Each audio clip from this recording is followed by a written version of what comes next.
Tertúlia. Meu boa tarde a todos. Hoje é 1º de janeiro de 2017, domingo. Esse é o verbete de número 3.985, 5 páginas, 44 logias e 10 máximos. O tema é Docência Reconciliatória, especialidade Interassistenciologia. Quem escreveu o verbete foi o professor Gabriel Lara, e vamos conhecê-lo um pouco. Ele é graduado em Psicologia, técnico em Turismo, natural de Porto Alegre, Rio Grande do Sul, é voluntário da Conscienciologia desde 2001, docente de Conscienciologia desde 2011 e tenepsista desde março de 2014. Vamos à definição. A docência reconciliatória é o ato e ou efeito de o professor ou professora de Conscienciologia promover reconciliações com discentes e colegas evolutivos, com SINs e com CIEXs, por meio de autorreciclagens, do abertismo consciencial e da tarefa do esclarecimento TARES. Na pensenologia, destacamos o holopensene pessoal da reconciliação, a consolidação do hábito de não pensenizar mal de ninguém. Em fatologia, o ato de o docente não deixar pedra sobre pedra na demonstração cosmoética da autorreconciliação com as demais consciências. A autoridade moral frente aos assediadores. As reconciliações interpares promovidas pela docência conscienciológica. A qualificação docente vitalícia. Em parafatologia, a condição do docente de conscienciologia estando na vitrine multidimensional. A priorização da saúde consciencial em todas as dimensões. O atendimento aos credores e paracredores. A dissensão cosmoética. Na remissiologia, destacamos 5 verbetes. Autoenfrentamento docente, binômio admiração-discordância, descensão cosmoética, exemplarismo docente e princípio do exemplarismo pessoal. A docência reconciliatória inicia com a autorreconciliação, chegando aos compassageiros evolutivos com a reparação de erros do passado por meio da tarefa do esclarecimento. Você considera a possibilidade de a docência conscienciológica promover reconciliações? Quais os ganhos evolutivos já alcançados com o professorado tarístico? Temos aqui 3 referências que vale a pena vocês darem uma olhada e vamos à mega análise com a equipe da Enciclosapiens. Interassistenciologia, autoconscienciometria, autoconsciencioterapia, autodesassédio, autodiscernimento, autopensene, autorreconciliação. Benigno pensene, cosmoética, cosmovisão, despertologia, epicentrismo, evolúcio pensene, holomaturidade, interassistência, lucidez, paradidática, parapedagogia, professor orientador e serenismo. Então, antes de começarmos a atender os teletertulianos, a gente queria perguntar para o Gabriel, então, o porquê do tema, né? Uma pergunta assim, ninguém sabe o que vai ser, né? A pergunta surpresa. Por que você veio à ideia de escrever a docência reconciliatória? Bom, primeiramente, meu boa tarde a todos e todas aí.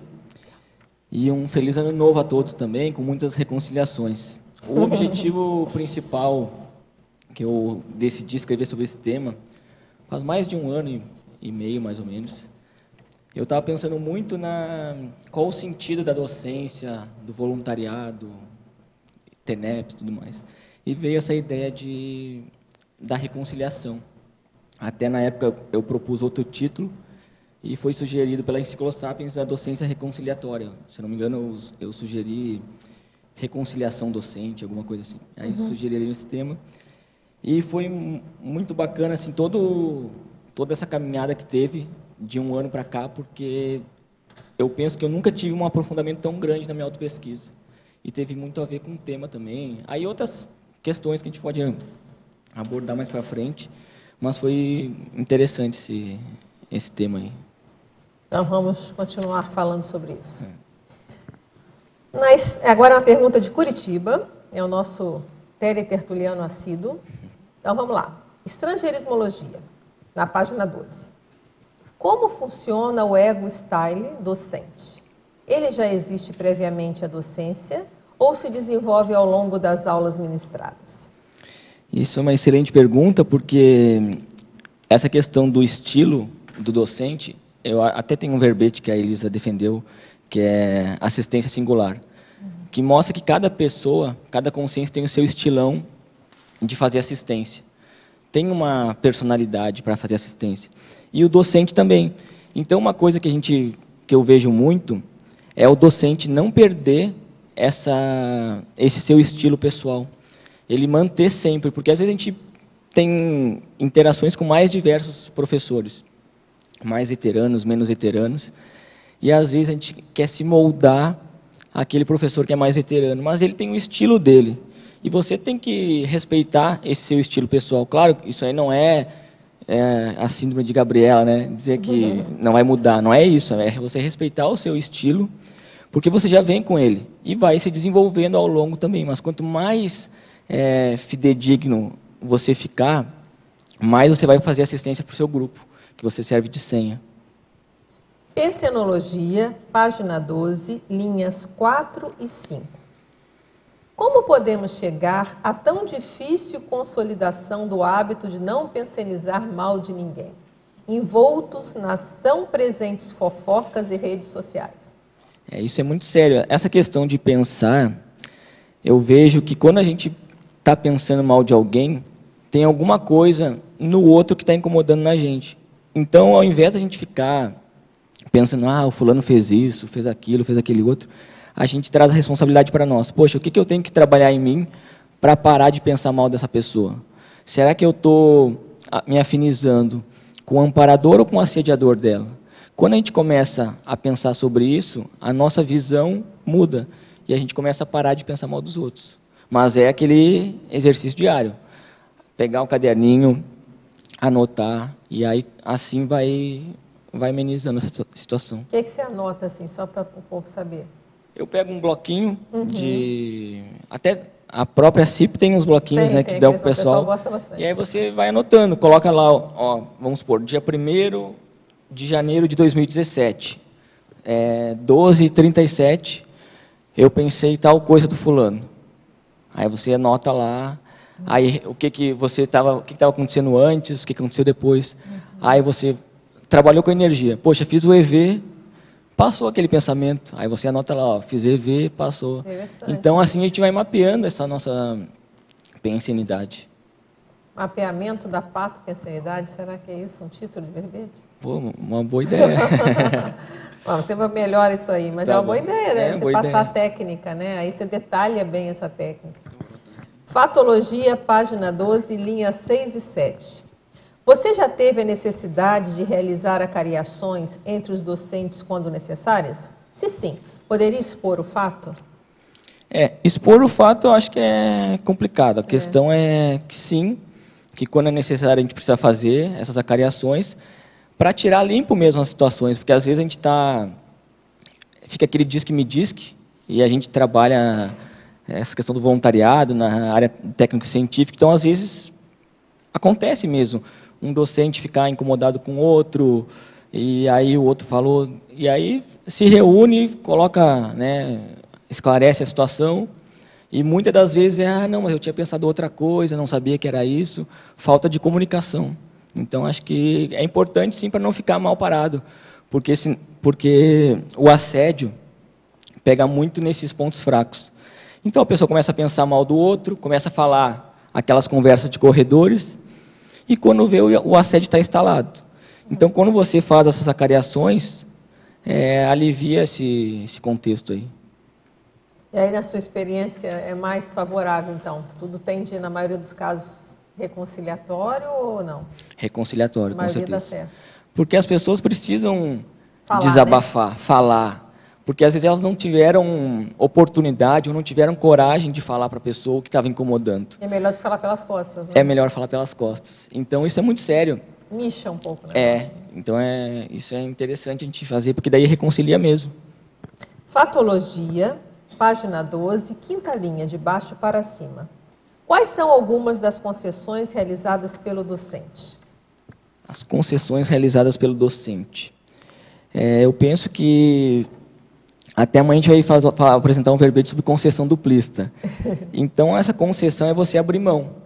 Uma delas é abrir mão do ego, porque às vezes, muitas vezes, a gente se manifesta com o nosso ego. Então, a gente quer mostrar que a gente é melhor que o outro, a gente quer dizer que a nossa opinião é melhor, a nossa verdade é absoluta, e não respeita o ponto de vista do outro.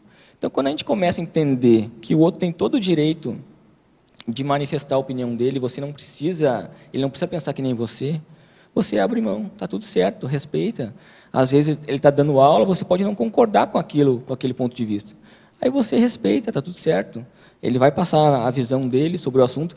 Se for alguma coisa muito distorcida, no final da aula você, só com ele e os outros professores, você pontua o que precisa melhorar, e aí está tudo certo. Então isso eu vejo que é fazer essa concessão também. Muitas vezes o pessoal briga muito não, porque eu vou ser o P1, você o P2, você o P3, né, que os professores do curso, mas isso aí é secundário. O importante é estar lá fazendo assistência, ajudando os colegas, e isso aí também é uma concessão. Não, está tudo certo, eu vou ser o último professor aí, o importante é que eu esteja em sala de aula, aí abre mão. Né? Parabéns pelo verbete, feliz 2017. Página 13, tecnologia, eu acho que dá um novo verbete. A técnica dos 10 segundos, auxiliando na preservação das amizades evolutivas. Técnica dos 10 segundos, é verdade, dá um outro verbete. Já está aí, vai sair daqui. Um trabalho aí, bastante coisa. Essa técnica dos 10 segundos é a gente esperar e não responder de pronto aquilo que incomodou. Então, às vezes, alguém te dá algum feedback ou faz alguma heterocrítica e a tendência natural é você já querer reagir. Não, porque eu não sou assim, ou porque já quer dar o contra na pessoa e falar algum ponto que ela está fazendo errado, você não quer olhar para si. Aí, quando você espera essa situação, aí reflete, não, espera aí, por que eu tenho que responder de pronto? Aí bate lá, né, num bigão, você sente aquele soco na boca do estômago, mas espera, reflete.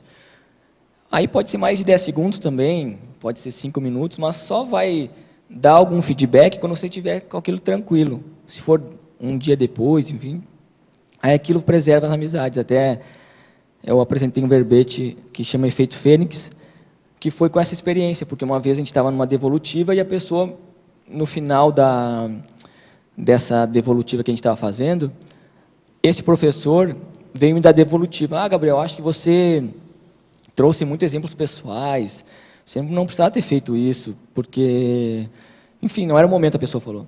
Olha, fulano, se isso te incomodou de alguma maneira, é porque você tem que trabalhar em você. Eu pensei, poxa, mas tá bom, até podia ser que ele tinha que trabalhar alguma coisa, mas o fato é por que eu reagi daquela maneira. Ele podia me dar o feedback e eu ficar tranquilo com aquilo, mas eu já quis reagir.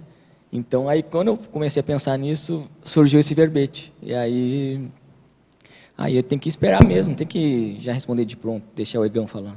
Eu escrevi o instante cosmoetificador, né, que é aquela hora que você morde a língua para você se manter na cosmoética, para você não pular no pescoço, né, de alguém, aí você mantém a cosmoética. Deixa eu aproveitar. Diga lá, pode continuar. Fazer mais uma fatologia, a penúltima linha.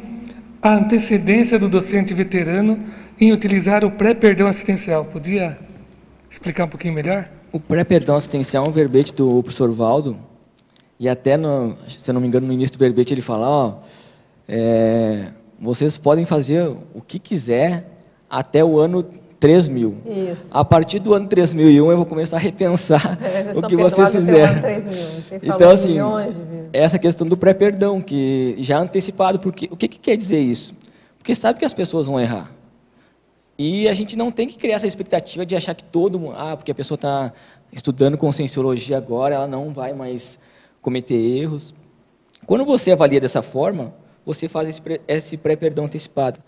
Mas, na minha opinião, acho que está muito distante ainda esse pré-perdão, porque, pelo menos para mim, é complicado esse, vou perdoar antecipado. É óbvio que eu procuro não criar expectativa, trabalhar na retilinearidade, mas só de trabalhar com o perdão já é um grande desafio. E o pré-perdão é algo muito avançado, mas eu coloquei aí para que no caso, docente veterano, eu peguei esse exemplo do professor Valdo, né, que já perdoava até o ano 3000.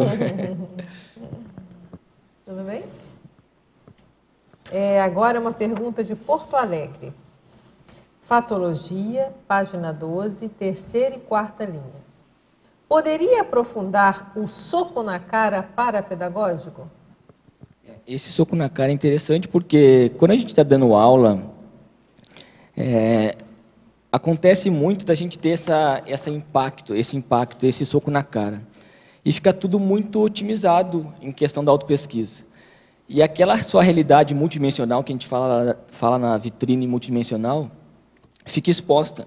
Então, você toma esse soco na cara parapedagógico, porque você se dá conta que muitos dos seus comportamentos, até com relação a esse contexto da reconciliação, são muito pequenos, comparado com tudo que a gente tem de vivências aí. Quando você amplia essa visão de conjunto, você vê, puxa, isso que eu estou vivendo é muito pequeno. Aí fica, muitas vezes, evidente esse soco na cara, né? E o acolhimento assistencial? O acolhimento assistencial é você criar esse ambiente que a pessoa vai se sentir acolhida por você, que ela vai se sentir confortável aí para você fazer uma assistência. Porque não adianta ela chegar num ambiente e ela está se sentindo desconfortável, ela não está muito segura com a sua presença por algum motivo. Então, quando você cria esse ambiente de acolhimento, é óbvio também que ela pode se sentir desconfortável pelas reciclagens dela, que ela tem que fazer, que isso é muito natural. Agora, você criar esse ambiente de acolhimento sem ficar passando a mão na cabeça, utilizando o contexto da TARES, é fundamental para fazer uma assistência de alto nível. Porque a pessoa começa a se abrir mais, né? Vocês foram de Porto Alegre. Paula, por favor. Gabriel, aqui na página 14, na sindromologia, queria que você expandisse mais a síndrome da interiorose e a síndrome do herói dentro do tema do verbete. Essa síndrome da interiorose, porque você fica muito ligado às suas questões. Então, como é que a gente vai falar de reconciliação se você está pensando só no seu ego, está pensando só no seu umbigão? Aí, quando você começa a expandir isso daí, você consegue fazer reconciliação, porque você pensa assim, poxa, o outro tem todo o direito de pensar dessa maneira, o outro tem todo o direito de agir, é o que ele pode dar, é o que ele pode fazer nesse momento.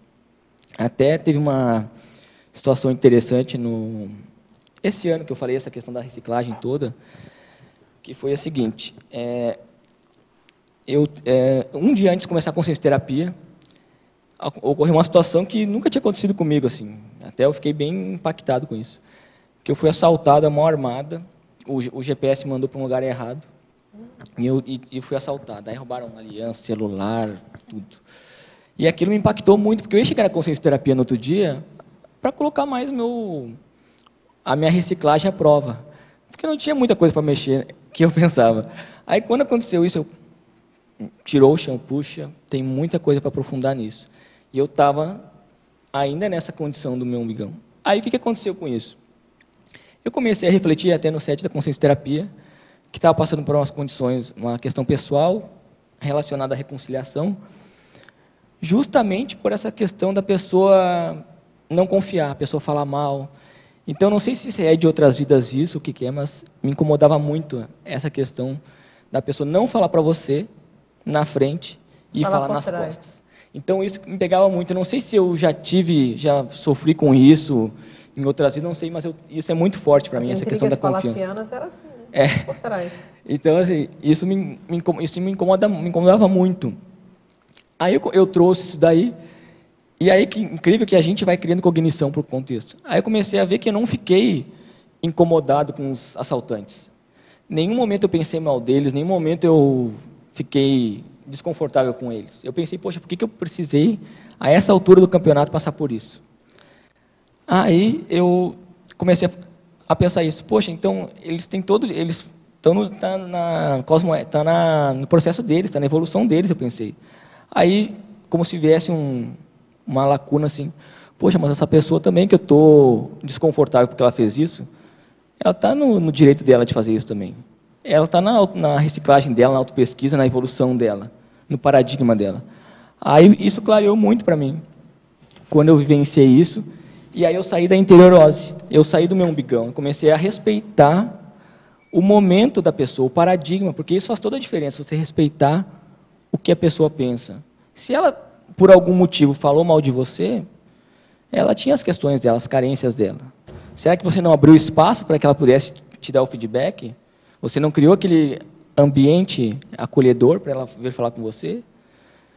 E aí essa síndrome do herói é que você... Até eu defendi um verbete sobre a síndrome do herói também, que é você querer defender um lado, normalmente o mais fraco, entre aspas, e prejudicar o outro, que é o mais forte. Então, na história da humanidade, se a gente for avaliar, muita gente teve essa síndrome de querer defender os mais fracos, mas aí fazia olho por olho, dente por dente.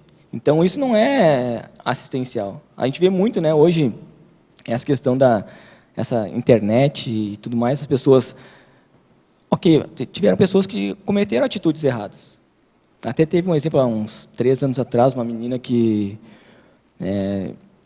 ela xingou um goleiro de macaco, de jogador de futebol.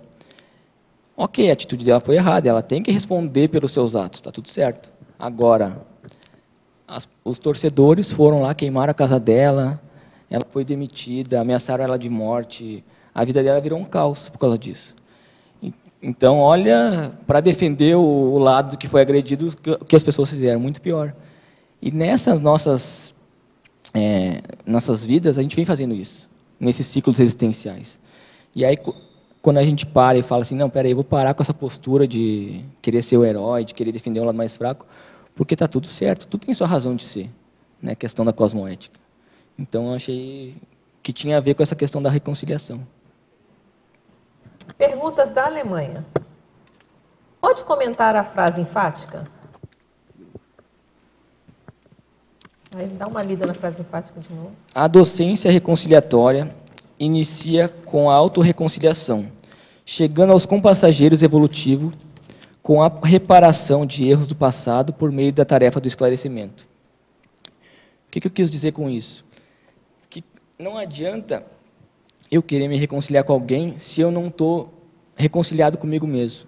Eu tenho que me reconciliar comigo, fazer essa reconciliação comigo mesmo, para conseguir me reconciliar com as outras pessoas. Porque, na minha opinião, as pessoas, todo mundo quer paz. Todo mundo quer ser acolhido, todo mundo quer ser entendido. Só que, pela criação, por traumas de outras vidas, as pessoas vão acumulando essas emoções patológicas e elas não conseguem manifestar o que elas têm de melhor.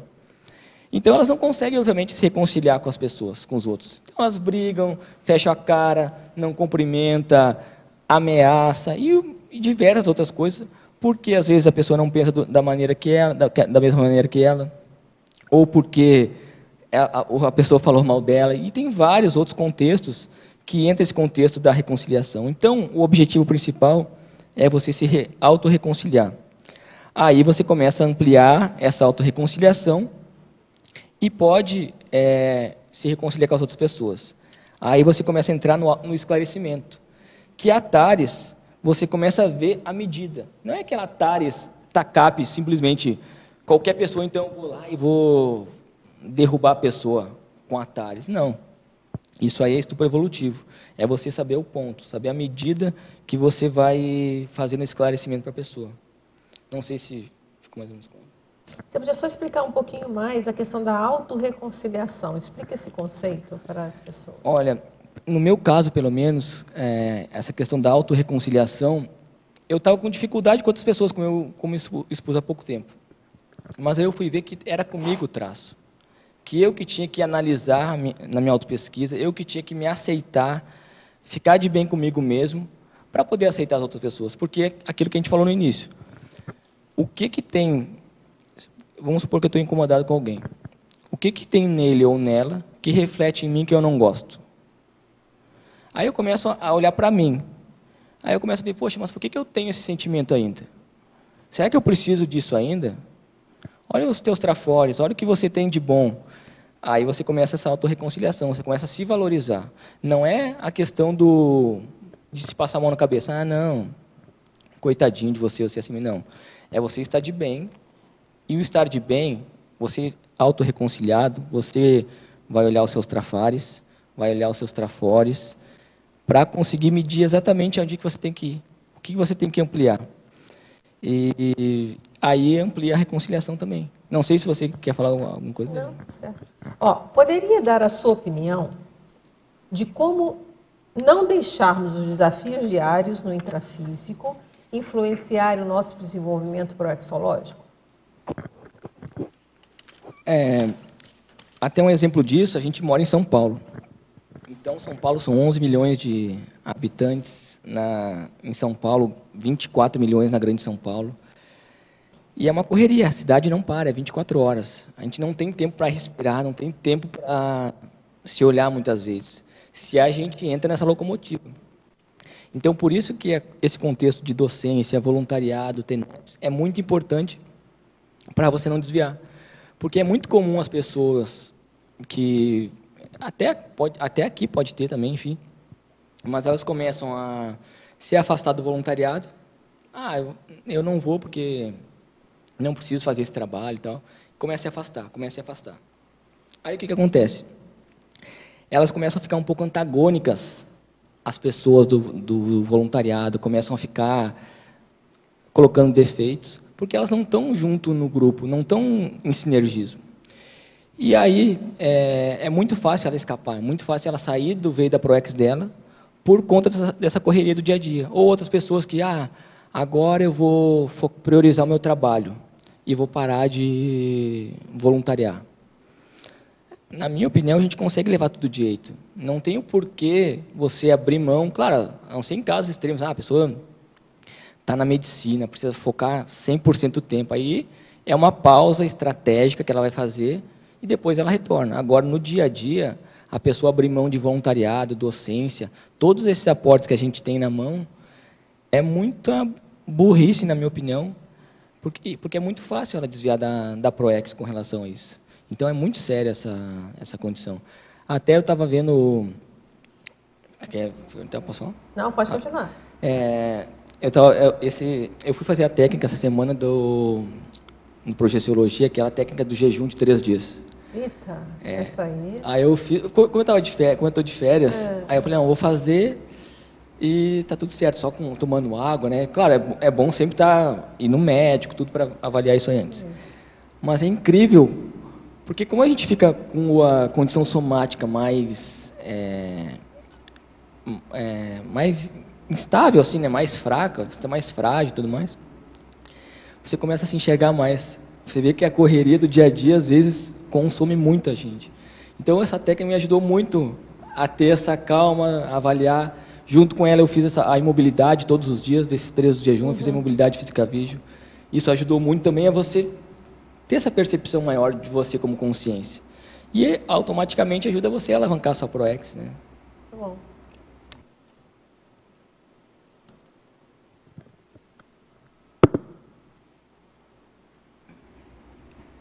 Página 14, Crescendologia, o último crescendo. O crescendo cicatriz para cicatriz. Não é o contrário? Como é que você pensa essa questão do contrário? Então, seria as cicatrizes que a gente tem no psicossoma, às vezes de vidas anteriores, que pela docência a gente vai curando. Mas daí, se a gente já tem no psicossoma, não seria uma paracicatriz? Então, aqui está cicatriz para cicatriz. Então, tá, beleza. Por que eu coloquei dessa forma? Porque tudo que a gente vivencia em termos de cicatriz aqui no intrafísico, traumas e tudo mais, todas as questões relacionadas à nossa evolução, a gente meio que transfere para o psicossoma essa paracicatriz. Até o professor Waldo falou uma vez, numa mini tertúlia, dizendo assim, que as consciências que a gente tinha que ficar mais próximo, que seriam nossas amizades raríssimas, seriam os evoluciólogos serenões. Porque são as consciências que mais erraram. Porque nesse período evolutivo, nesse contexto evolutivo, elas passaram por muitas coisas. Aí eu até perguntei para ele, poxa, professor, eu fiquei pensando, nas coisas que eu estou fazendo hoje, que para mim, no dia 1º de janeiro de 2017, são cosmoéticas. Daqui a um tempo, eu vou olhar para trás e vou falar assim, poxa, isso que eu estava fazendo naquele dia não era tão assertivo assim, não era tão bom. Aí que começa a ter esse contexto para a cicatriz, por isso que eu coloquei esse crescendo. Não sei se ficou mais ou menos claro. Mais uma pergunta. Neossinapsologia, página 13, final da primeira linha. Poderia relatar suas experiências quanto à aquisição de neossinapses promovidas pela assistência sem retorno? Até tem um verbete também do professor Waldo, que é assistência sem retorno. Eu acho que esse verbete é alto nível, porque amplia a nossa visão de conjunto. Então, quanto mais a gente começa a procurar fazer essa assistência sem retorno, e o que é fazer assistência sem retorno? Às vezes a gente quer ainda o aplauso, você quer saber, o outro, você quer saber o que o outro achou, enfim. Então, isso é muito questão do ego ainda. E quando a gente começa a caminhar para assistência sem retorno, você amplia essa visão de conjunto, você faz assistência silenciosa. Você está lá no ambiente, a pessoa você está vendo que ela está assediada, você exterioriza energia ali para que melhor aconteça, para ajudar ela nesse desassédio. E você fica em silêncio, você não precisa falar nada para a pessoa, fulano, está vendo que eu te ajudei, porque eu sou muito bom, porque eu fiz isso. Não, é assistência sem retorno mesmo. E eu acho que, para mim, pelo menos, falta muito chão para eu conseguir entender esse contexto da assistência sem retorno. E eu sempre procuro dar uma olhada nesse verbete, dessa assistência sem retorno, por causa disso, porque é muito fácil, pelos rótulos intrafísicos que a gente vai se impondo, a gente ficar com essa condição do egão, né? Então, é o tempo todo a gente está refletindo, poxa, mas espera aí, qual é a minha intenção com relação a isso? Qual é o meu objetivo em falar tal coisa? O que eu quero, né, apresentar? O que eu quero falar com isso? Agora, por outro lado também, a assistência sem retorno não significa você ficar em subnível, você se apagar. Porque é muito importante a gente desenvolver essa condição da liderança interassistencial cosmoética, que é evolutivo a gente fazer isso. Então, mas o objetivo é o assistido e não o teu ego. Por isso que a gente fala em sala de aula, de docência. O quanto menos a gente atrapalhar, melhor. Porque tem todo um trabalho de amparo lá atuando, tem toda uma equipex atuando, e pelos nossos medos, inseguranças, a gente acaba muitas vezes travando esse processo. Aí eu brinco, quanto menos atrapalhar, melhor. Deixa as coisas fluírem bem que está tudo certo. E aí começa a trabalhar essa assistência em retorno mesmo. Gabriel, aqui na página 13, na efeitologia, você coloca na quarta linha o efeito fênix servindo de propulsor evolutivo para a consciência. Você podia expandir mais isso dentro do contexto? Esse é um verbete que eu apresentei, efeito fênix, e ele... Pode expandir. Claro que esse mito da fênix, que a gente ressurge das cinzas, né, até tem um mito sobre isso, mas o que eu quis trazer nesse contexto é nossas reciclagens. Então, por exemplo, você vai lá no fundo do poço, aí você começa a ver, não preciso chegar nesse fundo do poço depois, né? Mas vamos supor que você chegou com relação à autopesquisa, e aí você alavanca o teu contexto evolutivo. Porque, para mim, nesse exemplo que eu dei, que a gente está nessa devolutiva, essa pessoa deu o feedback, que surgiu esse efeito fênix. Porque eu comecei a pensar, então ela me deu o feedback, eu já reagi, 10 segundos depois eu já levantei e pedi desculpa para ela, poxa, me desculpa por ter falado isso para você, porque, enfim, está tudo certo. Aí eu comecei a pensar, poxa, quantos e quantos tempos já não fiquei na baratrosfera, me remoendo pelas coisas que eu fiz, pelo tempo pelas coisas que eu errei. Então, esse efeito fênix é você aproveitar suas reciclagens, mas de maneira mais otimizada, não ficar perdendo tempo em, com melindres, porque eu errei, porque eu não sou tão bom. Então, não, pega isso aí e alavanca, faz alguma coisa com isso. É nesse sentido. Aí, quem quiser ampliar, pode olhar esse verbete, o efeito fênix também, que a gente fala um pouquinho sobre esse contexto. Não sei se ficou mais ou menos claro. Tá. Ficou, obrigada. Atrás de você. Em fatologia, sexta linha, autoridade moral frente aos assediadores. Como que funcionaria isso, no caso, no contexto do verbete? Quando você promove uma reconciliação com algum aluno, com algum docente, você fica com essa autoridade moral. Porque o que o assediador quer? Ele quer colocar mais lenha na fogueira. Ele quer que você não se reconcilie com as pessoas. Quer que você atravanque essa sua evolução. Então, quanto mais você promove reconciliações entre docentes, entre os alunos, o que for, maior essa sua autoridade moral. Porque o assediador, você tem autoridade moral frente ao assediador. Ele sabe que naquele ponto ele não te pega mais. Porque muitas vezes a gente se deixa alimentar por esses pensenes negativos, né? Então, vamos supor que eu estou aqui com a Elisa e começa a vir uns pensamentos contra ela. Aí começa a pensar mal, pensar mal. Se eu começo a refletir, poxa, o que está por trás disso? Por que eu vou pensar mal dela? Qual é o objetivo? Será que eu estou pensando ou estou sendo pensado? Aí os assediadores sabem que aquilo não te pega mais. Aí você começa a ficar com autoridade moral frente a eles. Então isso é muito sério a gente avaliar. Como é que é? É a autorrefratariedade, né? Seria mais ou menos isso? Pode ter a ver com isso também, mas seria mais a questão do exemplarismo frente a esses assediadores. Vamos supor, no passado, eu acho interessante esses ciclos existenciais, porque vem esse crescendo da bola de neve. Então, vamos supor que no passado eu fiz alguma coisa por esse assediador, aí em outra vida ele fez, aí na outra eu fiz. Aí na outra ele fez, na outra eu fiz. Ciclo, né? Aí quando você, vamos supor, tomei essa pressão, tomei esse... E eu falo, não, está tudo certo, está perdoado, vamos em frente. Ver essa consciência como uma consciência precisando de assistência, imatura no contexto evolutivo, e você dá esse basta, você fica com essa autoridade moral, você fica exemplarista com relação a isso. E aí você pode ampliar para vários contextos na sua vida, não só na docência, porque a gente fala de docência 24 horas, mas por todos os contextos, desde a questão da parte profissional, questão afetiva, tudo você vai sendo exemplarista, você começa a ampliar e você ganha essa autoridade moral. Obrigado. Na parafatologia, na terceira linha de baixo para cima, você fala o atendimento aos credores e paracredores. Acho que tem a ver com isso também, né? Você está falando da autoridade moral, né? Você começa a atender, seria isso também? Perfeito, porque nesses ciclos aí você dá esse basta, né? Então, na TENEPS, na docência, você começa a promover essa assistência a essas consciências aí.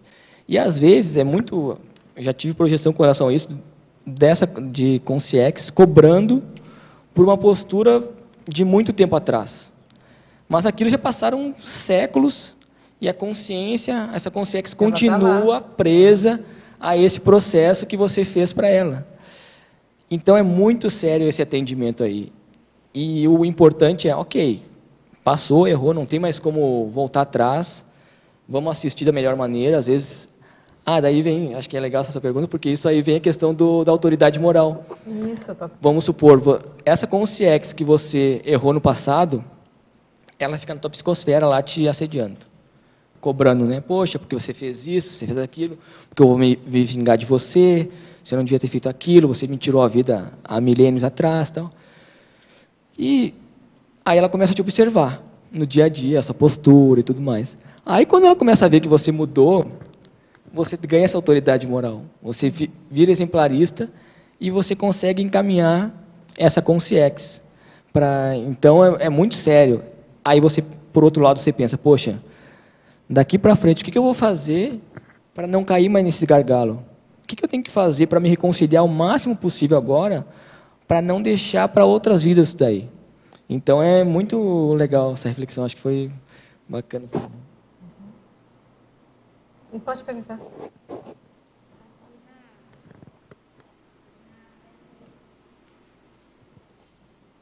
Tem outro aí na sua frente também, tem um branquinho aí.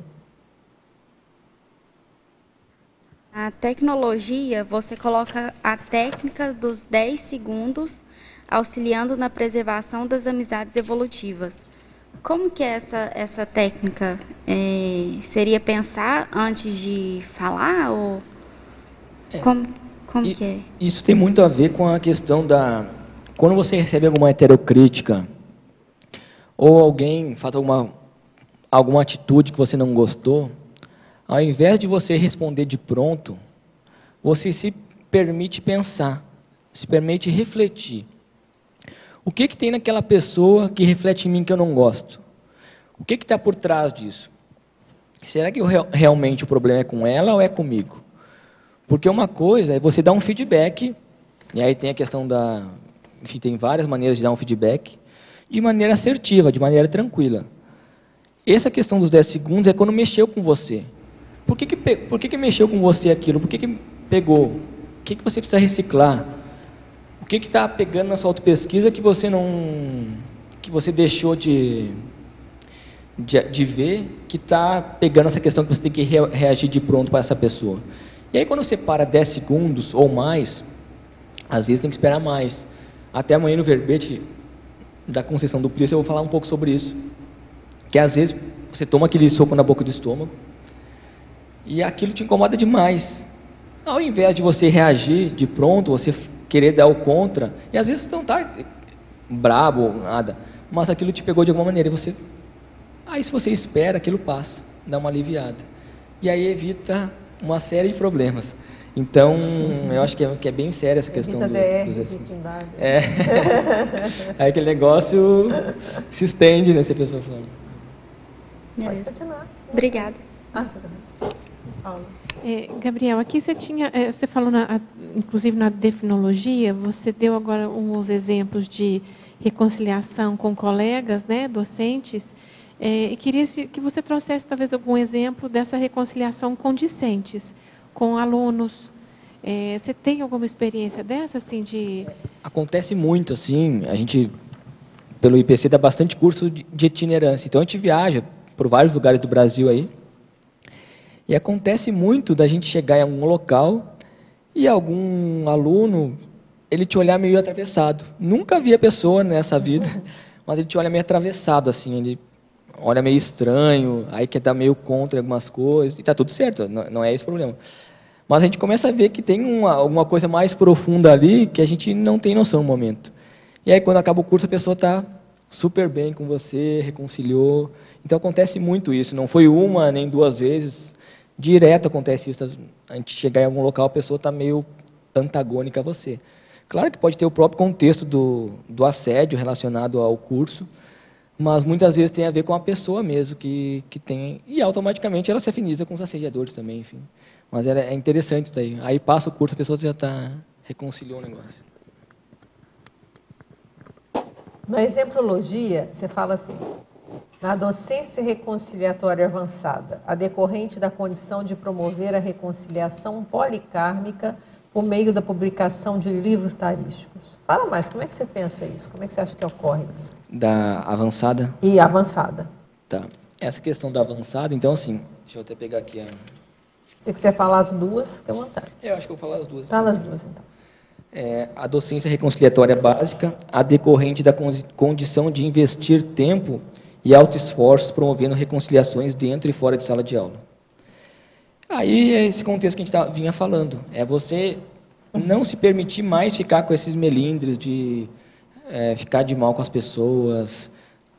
Coisa mais chata, você chegar num ambiente, tem aquele clima, aquela condição mal parada. Então, a melhor coisa é procurar esclarecer mesmo essas questões. Então, até com relação a esse verbete da docência reconciliatória, teve vários casos desses pequenos desafetos, até inclusive um foi relacionado a essa questão de falar pelas costas e tudo mais. E aí a gente ia, há um tempo ia fazer um trabalho, enfim, e aí eu fui conversar com essa pessoa. Poxa, qual é a profilaxia, né, que a gente vai fazer para evitar de ocorrer isso? Porque pega na confiança quando a pessoa vai lá e fala mal, né? E aquilo, mal ou bem, por mais que aquilo me incomodava um pouco ainda. O fato de eu não ter conversado com a pessoa, ela não ter vindo conversar comigo, ter falado pelas costas, aquilo me incomodava um pouco. Aí eu fui conversar com a pessoa, né? Aí essa pessoa falou: Gabriel, você abriu espaço para eu falar com você sobre isso? Aí eu falei: interessante. Então, porque quando ela foi falar mal, né? Aí eu falei: interessante. Então eu tenho minha parcela de culpa também nisso. E aquilo limpou. Então, a gente tem que procurar cada vez mais ser assertivo, dar feedback e ir atrás das reconciliações. E a avançada a publicações de livros tarísticos. Poxa, quantas pessoas eu vou assistir publicando um livro? O grupo, que nem a gente falou, que tem o contexto do estilão pessoal do docente, tem o estilo do livro que vai acessar as pessoas. A gente estava conversando no início de IC, né, que as afinidades e tal, e vai ter isso também com o livro. Às vezes a pessoa vai estar passando na prateleira, lá o livro parece que brilha assim para a pessoa, e ela pega lá, poxa, que legal esse livro. Aí olha lá, a gente promove essas reconciliações, muitas vezes sem saber. Então é muito importante investir nisso. Até eu estou escrevendo um livro, ele voltou da Editares pela segunda vez, e esse ano eu senti que deu uma aprofundada muito grande nessa autopesquisa. Então, o próprio livro, que agora eu vou ver se eu consigo, até o meio do ano, finalizar para mandar de novo, até antes, vou ver, tomou uma profundidade muito grande que eu não tinha noção. E eu acho que isso vai me ajudar, por todas essas experiências que eu passei, fiz conscienciograma sem drama, fiz consciencioterapia, essas reciclagens que eu passei, tudo isso vai ajudar nessa profundidade do meu livro, e isso vai me ajudar a assistir mais gente, me reconciliar com as pessoas. Gabriel, isso que você chama seria a resiliência docente? Esses processos todos que você passou, você acha que isso que promove aqui na numerologia, na página 14, você coloca a resiliência docente? Você acha que vem daí? De onde é que vem essa resiliência?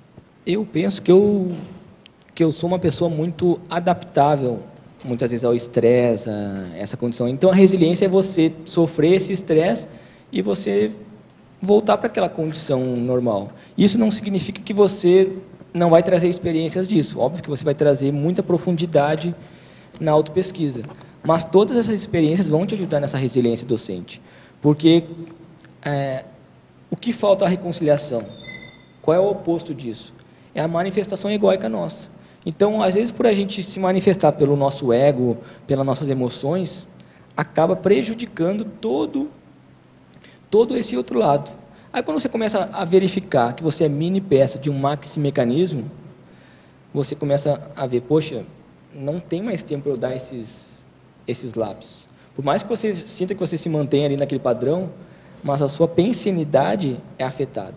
Então, a resiliência docente, ok, legal. Agora, a resiliência pensênica também é fundamental nisso. Porque às vezes eu posso estar pensando e não falar nada, mas é a energia que está por trás disso. Então é muito sério você ampliar essa resiliência por todos os contextos. Acho que é importante, sim.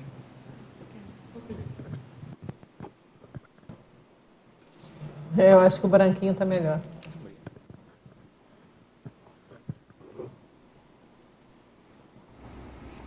E também lembrando que na questão do livro tem a docência na divulgação do livro.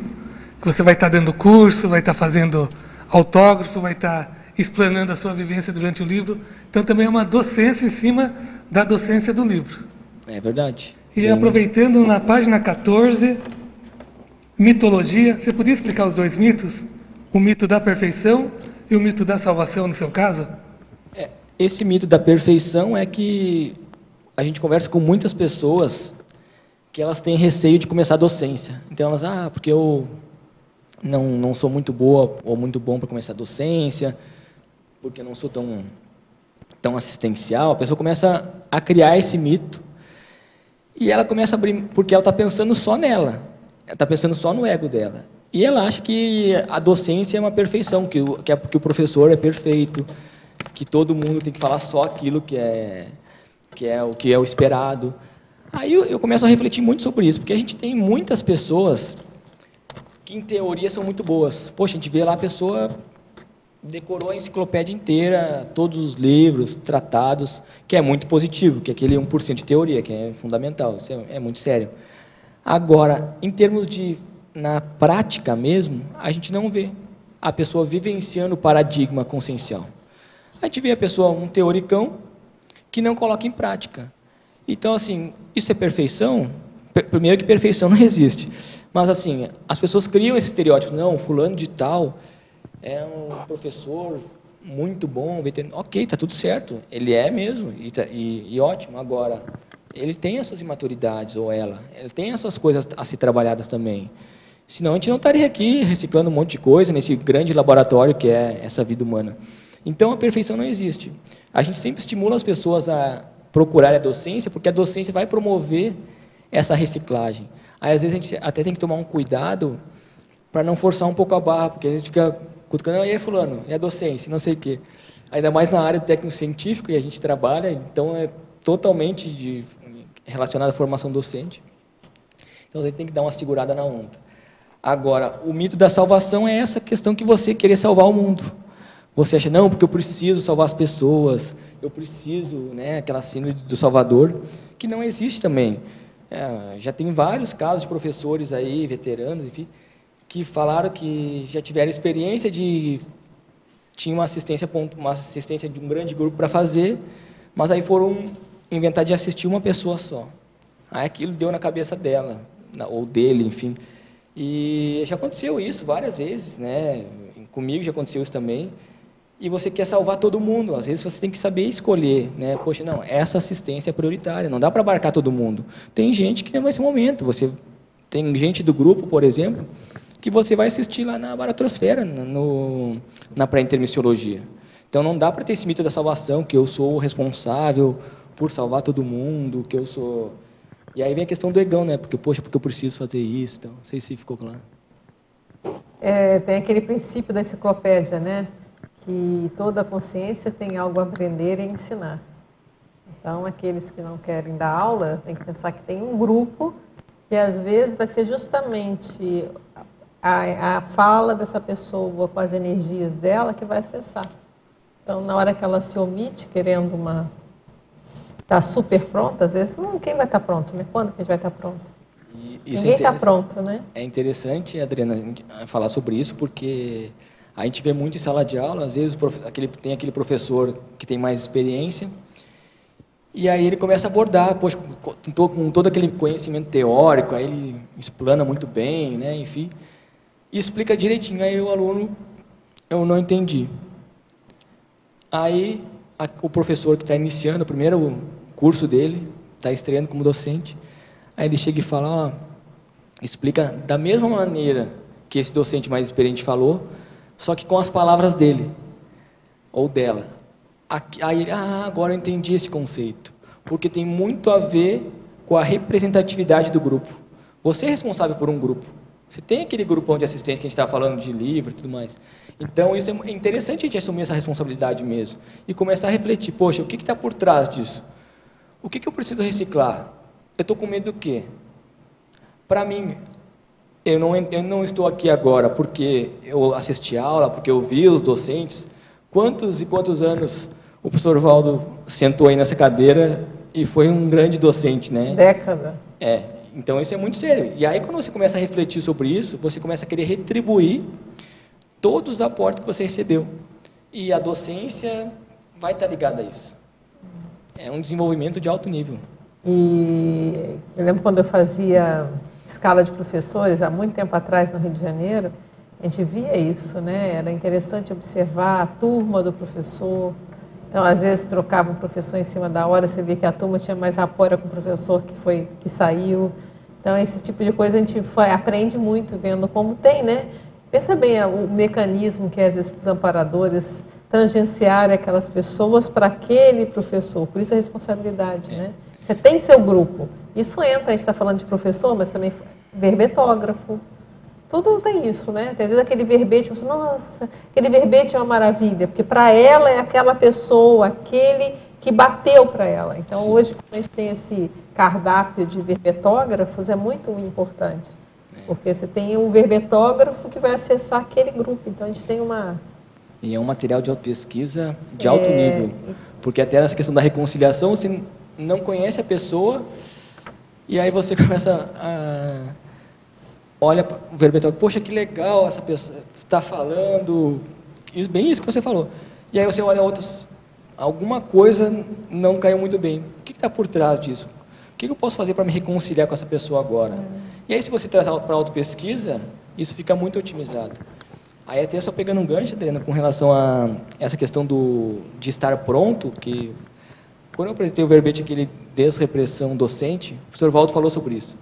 Que eu trago nesse verbete de você, não recordo muito bem agora, mas assim, com o que você tem, daquilo que você já sabe, você já pode passar alguma coisa para alguém, você já pode ensinar a outra pessoa, você já pode estar em sala de aula. E você vai se qualificando cada vez mais. Aí ele falou, você está certo em falar isso, porque imagina se eu precisasse saber tudo sobre serenão para poder falar sobre ele. Aí eu achei alto nível isso daí, porque refletir sobre isso nos faz mudar de patamar. Falei, não, peraí, eu vou me colocar em novos desafios. E tem outra coisa também que a gente pode pensar. Já imaginou se tivesse todo mundo ser igual o professor Valdo para poder estar sentado defendendo o verbete?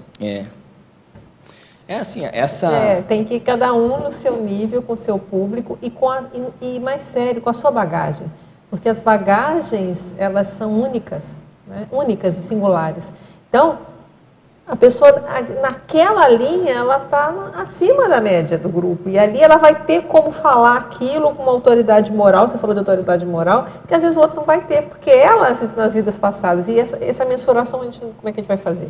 Teria que ter muita retrocognição para a gente ter. Mas a gente vê os efeitos, né? Como é que é esse efeito? É ver que a pessoa senta, ela fala e tem aquele público que reverbera aquela fala. É diferente, parece que entra mais do que a do outro. Por quê? Aí tem um mundo para se estudar. Mas é para estimular as pessoas, né, a enfrentar o desafio, né?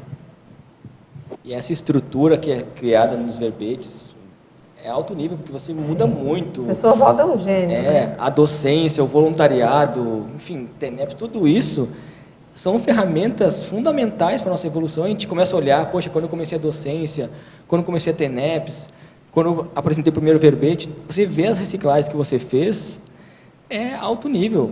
E a pessoa, por outro lado, que não quer, está tudo certo, ela está no direito dela, enfim, de não fazer, tá? Ok. Mas é uma falta, ela está perdendo uma oportunidade tão grande de estar sentada aqui apresentando o verbete, mal ou bem, podendo melhorar ou não, sempre tem, enfim, mas sempre, melhorar sempre, essa é uma evolução. Até tem o ciclo que eu coloco aqui, esse ciclo jejunice e veteranice, eu gosto muito desse ciclo, porque ele vai contar exatamente isso. Quando a pessoa está nessa condição de evoluir, de amadurecer, ela sempre se coloca em vários desafios. Então, ela sempre está passando por esse ciclo. Você vai estar jejum em alguma coisa. Veteranice. Então agora eu sou... Isso aqui você é veterano, mas naquela outra ali você está engatinhando. Então, é isso. Então, eu acho em cima do lance isso, esse ciclo aí. Muito bom, muito bom. Paulo, por favor. Aqui na fatologia, na primeira linha, eu queria que você expandisse mais aqui o ato de o docente não deixar pedra sobre pedra na demonstração cosmoética da autorreconciliação com as demais consciências. Então, é isso que a gente estava abordando. Às vezes, em sala de aula, o grande problema que eu vejo é que as pessoas não dão feedback. Então, vamos supor, eu estava olhando a aula do fulano e algumas coisas eu tinha que pontuar, achei que ele pudesse melhorar, tudo. Então. E aí, no final da aula, eu não quis dar o feedback, porque então, já que ele não falou de mim, eu não falo dele, aí fica tudo por essas, um passa a mão na cabeça do outro. E quando a gente expõe, a gente deixa as claras, fulano, isso aqui, claro, eu não vou lá porque você fez isso, não é assim, é a maneira de falar também. E aí, fulano, essa questão que você trouxe aqui, você acha que podia ser diferente, você acha que podia melhorar, como é que você vê isso? A pessoa vai falar e tal. Ali você está limpando o processo, porque se você vai para casa com aquilo começa a ficar martelando, aí vem o assédio. Aí tem toda uma assistência para fazer no curso, e você está acoplando com os assediadores do curso. E aí, quando você não deixa pedra sobre pedra, você automaticamente está promovendo essas reconciliações, e tem a questão da autorreconciliação, porque às vezes, como eu não estou de bem comigo mesmo, eu tenho medo de falar para a pessoa alguma coisa, tenho medo de dar feedback. E a pior coisa é não se posicionar. Não se posicionou, não deu um feedback. Aí, claro, tem que saber a maneira de dar. Às vezes está tranquilo, não é o momento de falar isso para essa pessoa. Ok, está tudo certo, é diferente.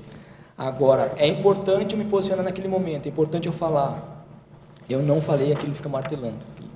Então, acho que não deixar pedra sobre pedra é isso, é você se posicionar.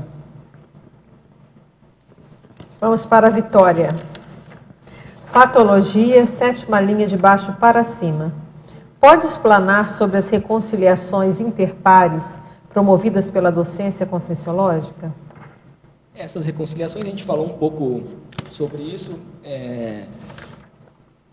eu falei até a questão da quando tem um aluno que ele te olha assim meio estranho, aí depois no final do curso você já está ele está de bem com você, né? Enfim, todas essas questões aí. Não que vocês tivessem se desentendido nessa vida, mas isso vem de outras e tudo mais. Mas um ponto importante nisso daí é que ocorre muito também quando a pessoa começa a fazer...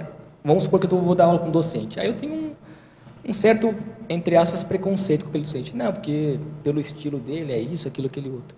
Aí eu começo a dar aula, eu começo a... Poxa, que legal, olha só quantos trafores ele tem, olha quanta coisa ele abordou, poxa, tem muita energia nisso que ele fala. Você começa a valorizar isso daí.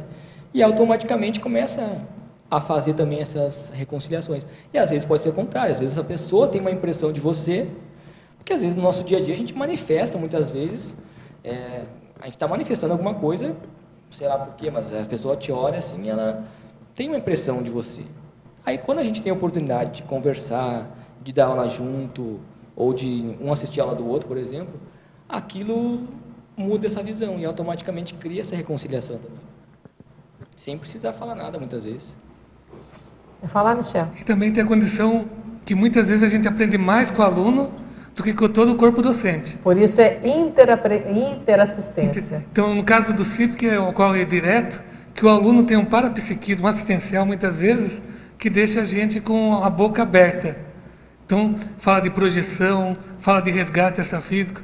Então, esse abertismo ajuda, né, até mesmo o docente a estar se qualificando. Então, a questão do jejuno, pelo menos no meu caso, muitas vezes eu sou jejuno diante da experiência de alguns alunos. Eu acho que também tem uma coisa interessante, é a própria abordagem, porque na hora que E aí tem os alunos e tem os tertulianos, e os teletertulianos, que eu sempre exalto muito a questão, né? Porque é importante, porque às vezes a pergunta vem em um viés que você não tinha pensado, e na hora que você vai respondendo, você vai, caramba, você ainda está com a parada de função, é ótimo, você ainda está com a parada de função, e você vai ver, caramba, é verdade, olha, se você vai refletindo sobre o questionamento, não acontece isso, né? Refletindo sobre o questionamento do tertuliano, do aluno, seja quem for, e você vai, olha, você está vendo outras abordagens, você vai aprofundando, então é muito sério. Então, por isso, interassistência sempre. Acho que esse termo é muito bem colocado. E é incrível, porque a gente fala que o docente é o mais assistido. Você está dando aula... Sim, com certeza. Só de ter um par de função já está assistindo. É alto nível. Você fica lá... Aí tem que até cuidar, porque mais inteligente fica inteligente, dá extrapolação parapsíquica, você fica... Então tem que ter muita atenção com isso também, porque você aprende demais. E é muito gratificante esse contexto da docência. Agora, por outro lado, Michel, tem aquele outro aluno que chega e diz que nunca não sentiu nada.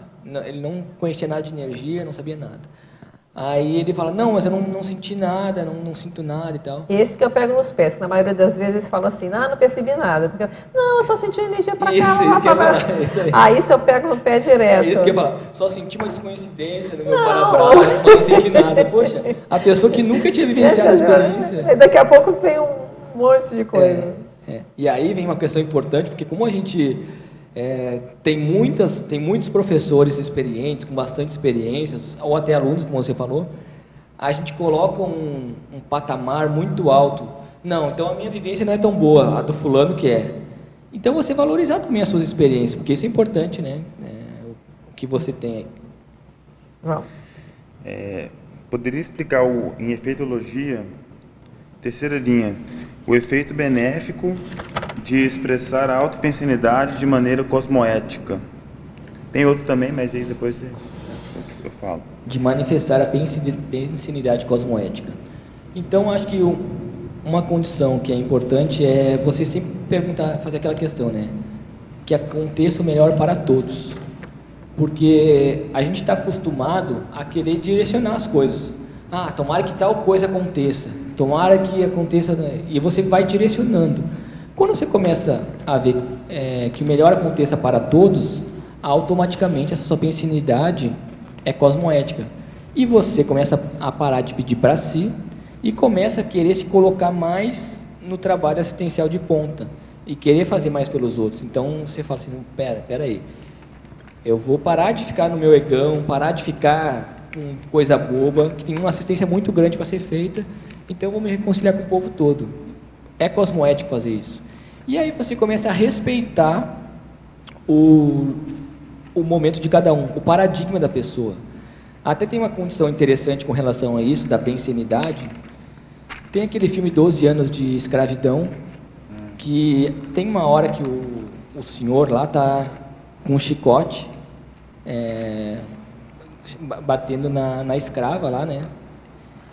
Que era uma das atrizes principais lá. Aí um outro escravo fala assim: poxa, se existe justiça divina, alguma coisa assim, você será castigado, você será punido pela justiça divina. Aí ele para assim, meio, larga o chicote e olha para ele. Justiça? Que mal tem um senhor bater no seu escravo? Ali fica nítido essa questão do paradigma, que as pessoas fazem as coisas movidas aos paradigmas dela.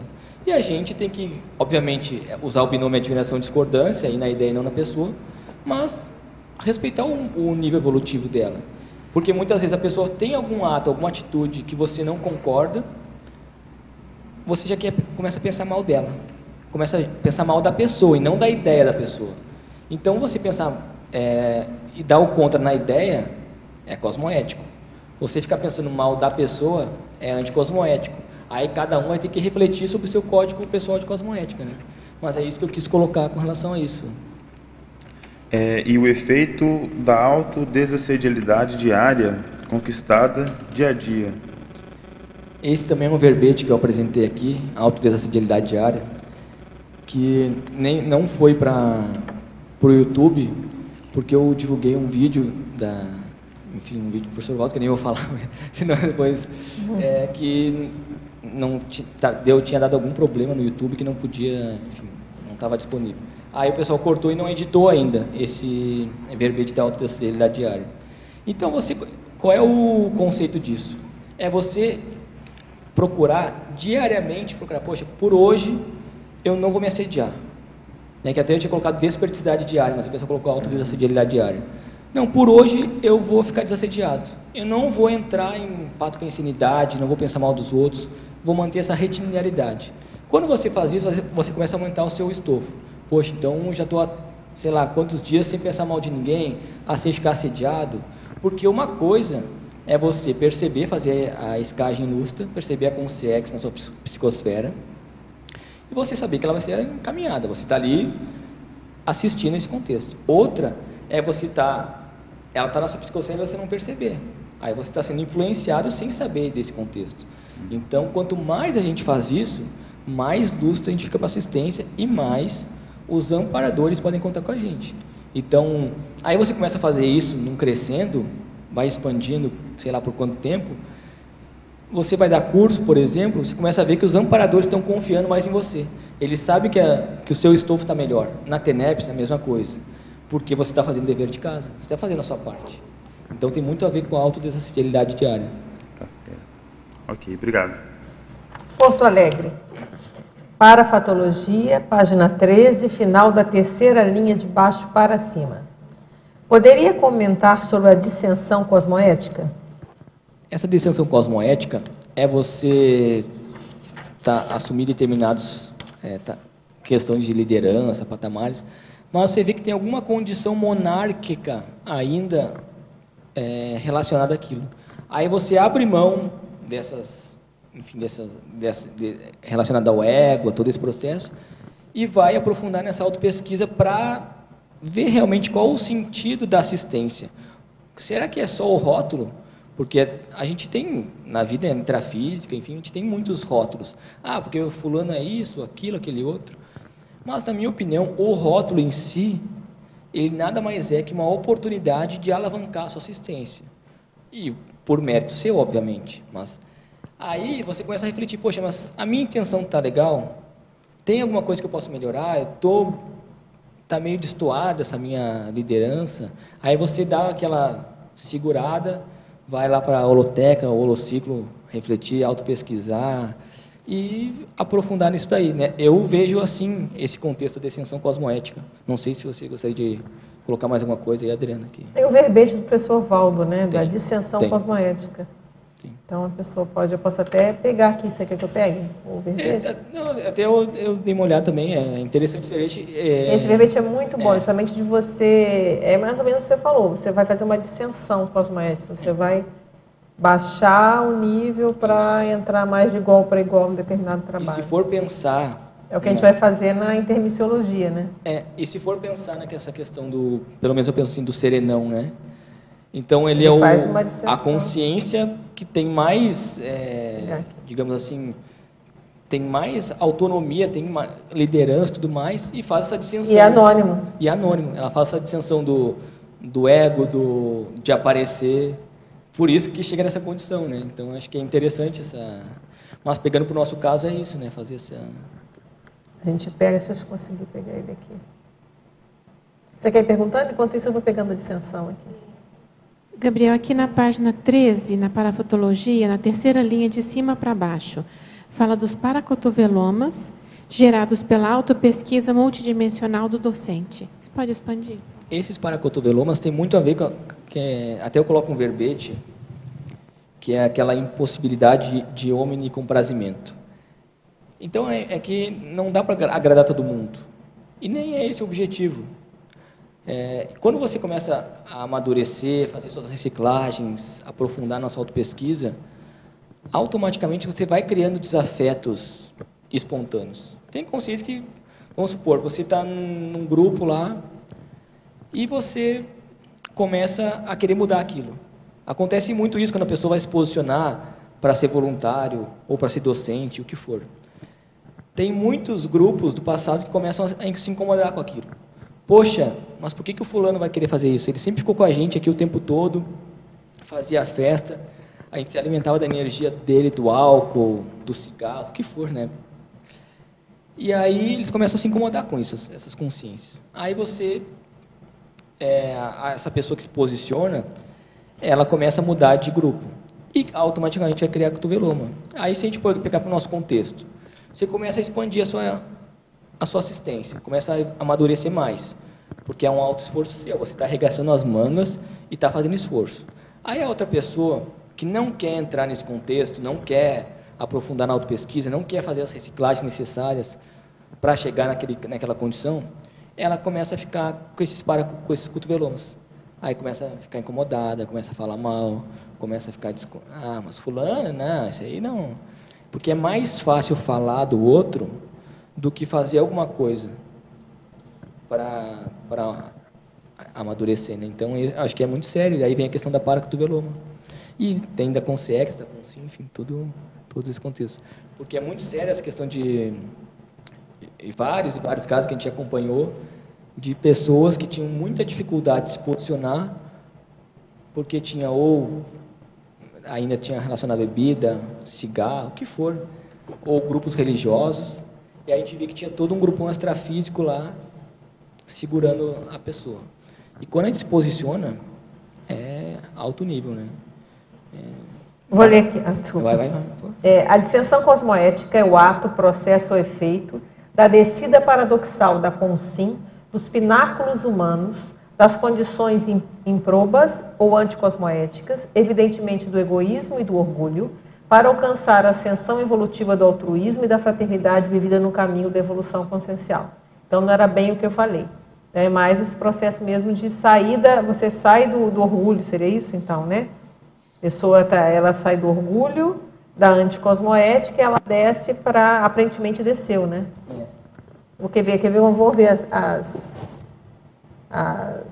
o exemplologia daqui, ó.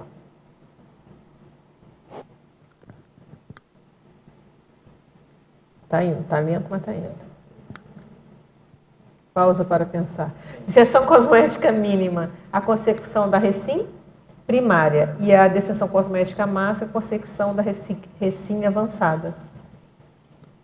Acho que tem a ver também com essa questão que a gente estava falando. Exatamente, você falou. Ó, a saída da torre de marfim, a descida do pedestal, a abdicação da sala perfumada e do cetro do trono. E aí, com isso daí, você começa a entender o valor da assistência e depois volta em alto nível, né? Então, às vezes, você está numa condição de, sei lá, de liderança, mas está vendo que tem muita coisa para amadurecer lá. Então, você faz a descensão e depois, quando volta em alto nível. E sabendo realmente, não sei se sabendo realmente, mas melhor o valor da assistência. Aí fala assim, ó, a disseção cosmoética máxima é a megaterapêutica ideal para a maioria dos pré-serenões, homens e mulheres, no planeta Terra do terceiro milênio. A disseção cosmoética máxima já chegou até você? Há quanto tempo? Vamos para Curitiba? Na fatologia, final da quinta linha, de que forma funciona, em seu caso, o destemor em ir até as últimas consequências cosmoéticas quando necessário? Isso... Você já falou, mas dá uma... Por exemplo, quando você vai nas últimas consequências com relação à autopesquisa, por exemplo, você fala, poxa, estou aí porque deve eu vou colocar o dedo na ferida e vou melhorar isso daí. Que nem aconteceu que eu dei o exemplo lá quando eu estava começando a consciência terapia, eu não tinha noção dos traços que eu tinha que trabalhar. Mas quando ocorreu, eu não tinha noção, talvez, né, tinha determinadas ideias, mas não tinha tanta profundidade nisso. Aí quando ocorrem determinados fatos, você fala, poxa, então agora é o momento de você colocar o dedo na ferida mesmo. Você aprofundar e fazer ir até as últimas consequências. Quando você tem que fazer uma cariação, às vezes, em alguns casos, tem que ir até as últimas consequências. Não dá para você passar a mão na cabeça. Fazer pela metade. Tem que ir, porque às vezes tem um assédio envolvido e aquilo precisa ser cortado. Então, às vezes é importante. Mas aí tem que saber também, não é tudo, então agora eu sou desbravador, aí não é assim, com calma, analisando, mas às vezes é importante ir até as últimas consequências mesmo. O fato de ser jovem permite ter mais ousadia cosmoética, ao contrário dos mais idosos engessados na falta de flexibilidade? O que você acha? Olha, eu penso da seguinte forma, eu estava refletindo sobre isso e eu sou muito grato aos professores que eu tive. Até um dos primeiros professores que eu tive foi o Flávio Amado, que ele lançou o livro da Teáticas da TENEPS e outro com outros professores. E eu, poxa, que legal, né, ter a oportunidade de ter todo esse laboratório de uma pessoa que tem 20 anos de TENEPS. Então, eu tive esses professores mais velhos, mais experientes, eu sou muito grato a eles porque eu passei por muita coisa. Eu vivenciei, eu aprendi muito, eu acho que foi em cima do lance eu ter tido essa oportunidade de aprender com eles. Eu penso que é da seguinte forma, não importa se a pessoa é mais velha ou mais nova, o que importa é a predisposição dela em fazer assistência e querer se melhorar. Porque se a gente for pensar em idade física, é muito relativo. Eu me considero velho, apesar de ser jovem, tenho 30 anos, eu sempre me senti mais velho, assim, não sei, de ideia, de cabeça. Então, não sou muito parâmetro para isso, se fosse pensar em termos de ideia mesmo, mas agora, assim, é a questão da predisposição da pessoa. Porque pode ter, a gente pega muita gente que diz, eu sou inversor, por exemplo. E aí a pessoa fica com aquele rótulo de inversor, passa anos e mais anos, a pessoa não faz nada com aquilo, aí ela diz, eu sou inversor. Tá, e o que você fez? O que você produziu? Né? Não, nada.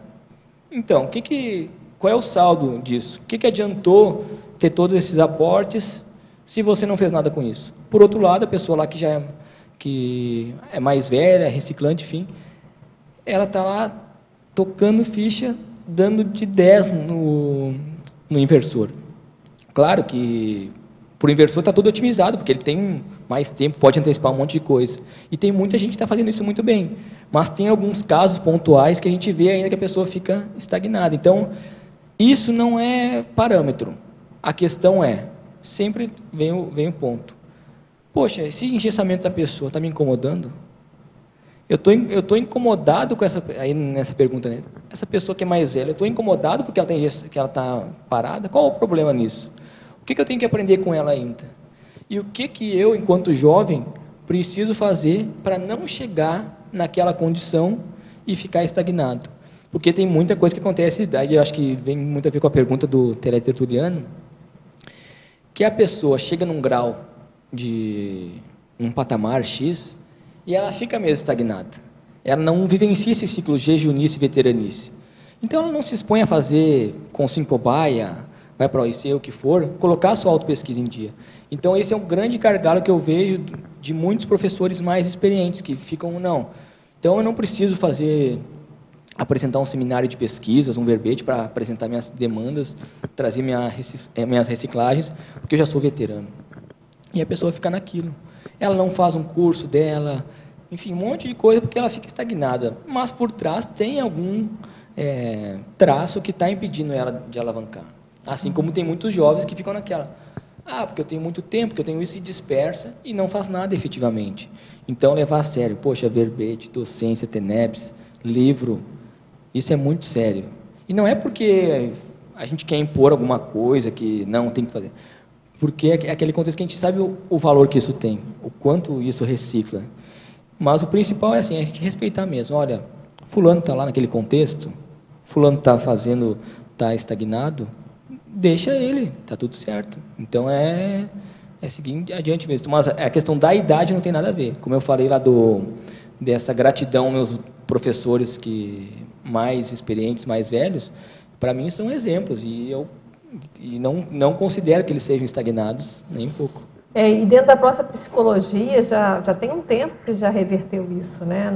Antes tinha aquela ideia de que o cérebro ia enrijecendo, e ver que não, é mais da personalidade do que do cérebro em si, da capacidade cerebral. Então vai ter aquela pessoa que vai estagnar e tem aquela que vai continuar reciclando até os 100 anos. Ajuda, Elisa. Eu queria comentar aqui, queria pedir para você comentar da técnica de mais um ano de vida nesse contexto que você está falando de acelerar e de ter essa proatividade evolutiva, né, nesse sentido aí. Essa questão da técnica de mais um ano de vida, então é o 4º ano seguido que eu aplico ela, e é tudo otimizado, é incrível, assim, o negócio fica muito exposto. A reciclagem aprofunda demais, é muita coisa que não tem palavras para descrever o quanto que essa técnica me ajudou a acelerar essa minha evolução, porque eu sempre achava que eu estava muito atrasado. Eu estou atrasado. É o coelhinho da Alice. Estou com pressa. Eu sentia isso, eu sentia muito isso. Aí, quando eu fiz 26 anos, eu continuei com aquilo deu uma sentada, não ficou tão evidente, mas aí eu ainda continuava. Aí eu acho que há uns 2 anos atrás que aquilo começou a sentar, parece que aí começou a dar aí fica mais retilíneo, assim. Eu continuo fazendo a técnica porque ela otimiza muito. E quando você se posiciona para alavancar a evolução, vem muito amparo investindo porque, poxa, o cara quer investir, então vamos lá. Tá tudo certo. Aí você passa por várias situações para melhorar, para se reconciliar e fazer todo esse... O destemor é se jogar de modo bem planejado, visando o melhor cosmoeticamente? Sim. Até tem a questão que a gente fala do medo, né? Eu gosto muito de estudar sobre isso. Aquele medo imprudente de você... então eu vou superar meu medo, vou lá me jogar de bungee jump, vou pular de paraquedas. Poxa, isso é positivo, que bom, quero continuar assim, é o discernimento, é cosmoética. Por que eu vou colocar o meu corpo em risco por relação a isso? Agora, o destemor de você, poxa, eu vou dar uma aula. Legal, vai lá dar aula, vai com tudo, não atrapalha o trabalho. O destemor de sair do corpo. O destemor de sair do corpo. Muito mais evolucionário também, do que pular e fazer uma riscomania. Com certeza, com certeza. E é tudo dentro, essa questão da autopesquisa e das melhorias, é tudo dentro da gente. Então, você não precisa, né, daí até pegando esse gancho das projeções, tem muita gente que busca, em muitas linhas de conhecimento, porque eu vou lá tomar tal chá que vai me ajudar a ter uma experiência, daí falam uma espiritual. Então. Tá tudo com você, as ferramentas, você tem que desenvolver. A gente tem várias possibilidades, ferramentas para desenvolver sem precisar de nada, sem nenhum estímulo externo. Sem se intoxicar. Sem se intoxicar com isso. Né? Então é muito sério. Argentina agora. Fomos à Alemanha, agora Argentina. Poderia comentar, no contexto do seu verbete, o porquê na bibliografia você colocou o livro espírita Sexo e Destino? Porque eu vejo que esse livro ele é uma aula de desassédio. Ele é muito bom. E ele é uma aula dessa questão das reconciliações, que mostra, eu recomendo quem quiser dar uma olhada, ele é uma leitura assim, tem que ter um esforço para ler, porque ele é um livro que você, no início, parece que é um pouco mais denso, mas depois começa a dar uma aliviada, assim. Mas é um livro muito bom, até foi psicografado pelo professor Valdo e pelo Chico Xavier, pelo espírito André Luiz. E esse livro fala bem dessas reconciliações, como essa nossa visão é muito pequena. Então, às vezes, está incomodado com uma coisinha que é desse tamanho, sem olhar para todo o contexto que passou, tudo o que está por trás. Aí você fala, poxa, eu até fico mal de querer reivindicar isso que a pessoa me fez aqui. Porque tudo que aconteceu no passado... E ele dá uma aula de desassédio, esse livro também. Acho que vale muito a pena dar uma olhada com calma nesse livro aí. Por isso que eu coloquei. Não, esse livro é muito bom. Eu li numa sentada. E um outro que é muito legal, não sei se você conhece, o Almas em Desfile. Almas em Desfile? É psicografado pela Hilário Silva. Foi o professor Valdo que psicografou, e o espírito de Hilário Silva. Esse Alma em Desfile é muito bom, porque são capítulos curtos, pequenos, e cada um é uma história, tem tudo a ver com o negócio de reconciliação também. Porque tem aquelas histórias assim, bem escabrosas, assim, e você vai ver que a raiz daquilo está lá atrás. Então ele é todo assim. Então eu acho muito legal também. Eu não cheguei a ver esse livro, mas eu vale vou dar uma pesquisa. Vai gostar. Mas tem muito a ver mesmo com essa questão desses ciclos, né? E vai acumulando a bola de neve. Até que uma hora o mais lúcido fala, fala, ciclo patológico da vingança. Você fala, não para nunca. Ok, está tudo certo. O ciclo da vingança não para nunca. E é aquilo que você falou, que eu cheguei a escrever, né, o Paradoxo da Vingança, né? Como é que você escreveu o quê? O verbete Paradoxo da Vingança eu escrevi. E o que é interessante é que aí, às vezes, a pessoa vai, para ela retaliar, ela faz uma coisa mais grave do que a ofensa em si. Ela ofende mais. Isso é muito comum. E tem uma série de coisas que a pessoa vai perdendo o limite também, né? Ela perde o limite. Quando que termina a vingança? Então, às vezes, ela continua. E como ela não vai ficar satisfeita nunca, porque aquilo não vai dar satisfação, ela continua e não para. Aí já perdeu a moral há muito. Você falou tanto de autoridade moral há muito tempo. Então, esse negócio de vingança é uma loucura. E é culturalmente ainda muito falado e aí que vem o contexto da autorreconciliação. Porque você não vai conseguir parar, cessar isso se você não tiver de bem com você. Senão vai continuar. Diga lá, Paula. Aqui na parafatologia, na 7ª linha, você coloca o diário docente preenchido com as realidades multidimensionais. Você tem essa técnica que você possa ensinar para a gente? Como é que você faz, ou se você faz esse diário, como é que você funciona? Até para elencologia, você tem um registro, assim, depois uma avaliação dessas realidades multidimensionais? Normalmente eu tenho cadernos que eu anoto, e aí eu ponho lá, fui dar um curso e tal. Aí, como é que foi, algumas intercorrências... Claro, eu não entro demais que nem o Diário da TENEPS, a gente não expõe muitos detalhes, mas é mais a questão desses bastidores multidimensionais. Percebi que tipo de amparo, que tipo de assistência com o CIEX. Então, isso vai criando esse diário multidimensional, e você vai conseguindo vivenciar mais essa realidade. Aí vem muito os bastidores da aula de conscienciologia, né, que é outro verbete que a gente fez, que fala sobre isso, de você estar atento a esses bastidores aí, que no intrafísico tem aquele teatrão, mas muitas vezes a gente não pega 10% do que está ocorrendo no extrafísico ali. Aí tem muito a ver com os bastidores mesmo.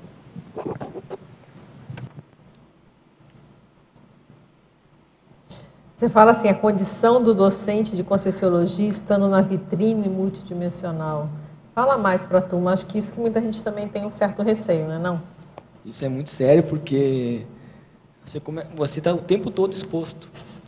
E você começa a identificar que as coisas que ocorrem no seu dia a dia, tem um monte de consciex observando.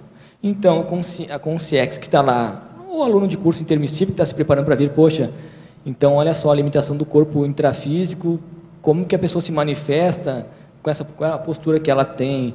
Aí vem a questão da autoridade moral. As consciex que vão ser assistidas naquele curso já começam a olhar para você no dia a dia, mas como é que ela está se manifestando? Vamos ver se ela é assim mesmo. Aí chega no curso lá, a pessoa fala, não, porque tal coisa, não sei o quê, e aí enche a boca para falar sobre tal assunto, e a autoridade moral não existe. Aí vem o que a gente falou do professor teoricão, que aquele professor tem muito conhecimento, mas não coloca na prática. Ele não vivencia o paradigma consciencial. Ele está lá cheio de teoria, mas a gente vê que na prática mesmo, em termos de vida e tudo mais, aí entra em vários contextos. Aí ela não consegue se posicionar com relação à dupla, não consegue se relacionar com um monte se manifestar bem com um monte de outros contextos da vida dela, que mostra que tem alguma falha na cosmoética que ela não está enxergando, que ela não quer se melhorar. Então, poxa, o ego é tão grande que eu não vou aprofundar nisso, e aí vai na sala de aula lá, parece que a energia não passa, a pessoa fica remando, né, para passar o negócio. Então, isso acontece muito, e você ficar atento a isso, poxa, então se eu estou numa aula aqui e estou falando sobre isso, eu tenho obrigação comigo mesmo de fazer o que eu estou, enfim, fazer isso que eu estou fazendo, levar a sério o que eu estou fazendo, né? Aí, mas também, por outro lado, não pode dramatizar, poxa, aí pega o chicotinho e começa a se martirizar.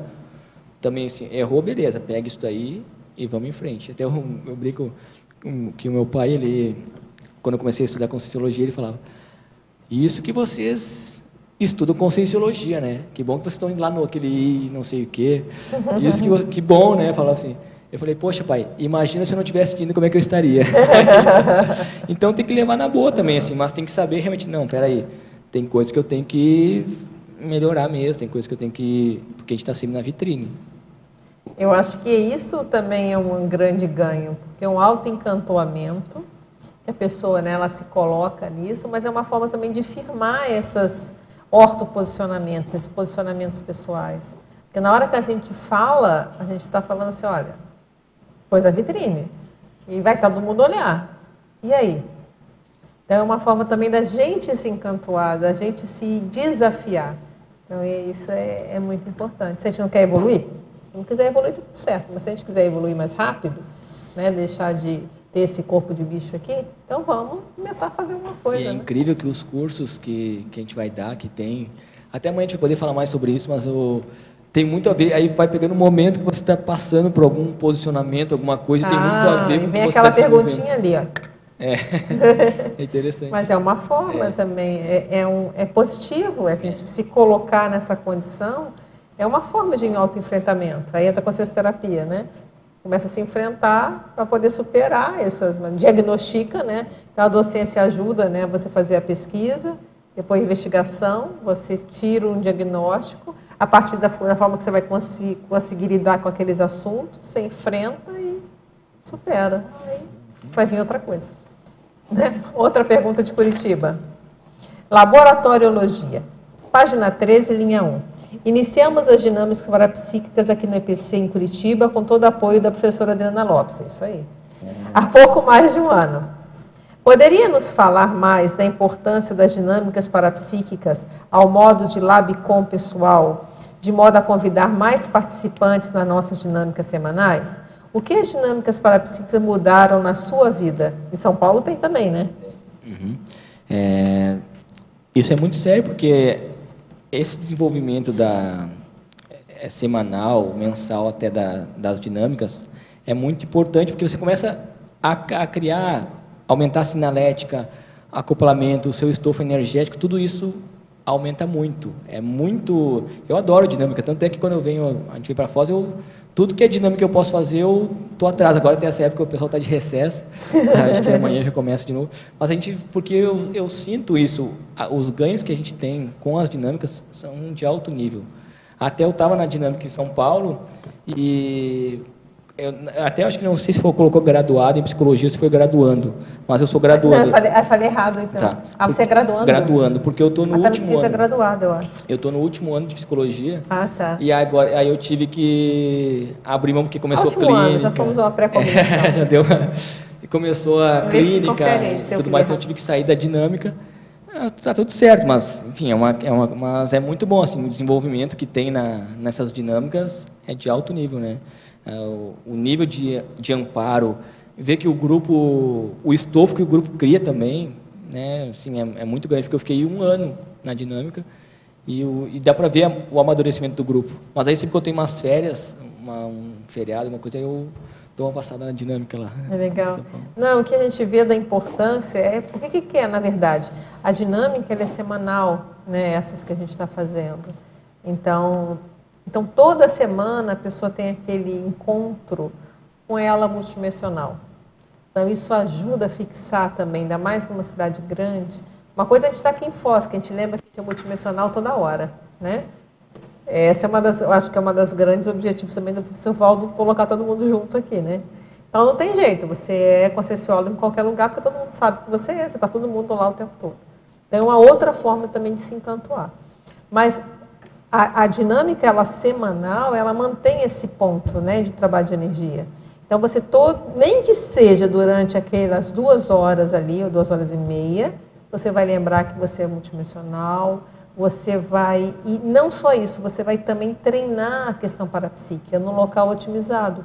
Porque o parapsiquismo é no cotidiano, é no dia a dia. Só que ali vai ter um campo otimizado, até para você criar as sinapses, porque tem que criar sinapses, entende? Por exemplo, na hora que você está tendo uma clarividência, qual a diferença de uma distorção do meu olho para o que realmente é um processo de ectoplasmia, a energia, ou que é realmente a cara de alguém ali, de uma consciência? Tem uma série de fatores que nós precisamos também criar para a gente começar a identificar isso no dia a dia. Então, ali um ambiente otimizado. Então, além desse processo de a gente lembrar que é multidimensional, a gente vai exercitar isso. E com uma regularidade. Uma coisa é fazer um curso aqui, outro curso ali. Outra coisa é toda semana a gente se organizar para estar ali e treinando. Então, o que nós percebemos, tanto na dinâmica aqui de Foz, como nessas que eu estou acompanhando lá em Curitiba, é um crescimento muito grande da turma, porque a pessoa vai tendo mais autoconfiança no parapsiquismo, porque ela vai começando também a ver aquela do falar, eu percebi, o outro percebeu, então vai criando esse processo. Então eu vejo muito sério. E para o professor, então, não se fala, né? Você quer falar um pouco da importância para o professor de um trabalho parapsíquico? Porque, até eu vejo assim, a gente tem na grade do IPC os CAPs, né, que são os cursos de aprofundamento parapsíquico. Então você pode... fazer o CAP, não me lembro qual é o pré-requisito, se é para ser professor de CP1 ou não. E a gente fez esse CAP que chama Posicionamento Interassistencial Cosmoético. E aí foi em 2014 isso, final de 2014.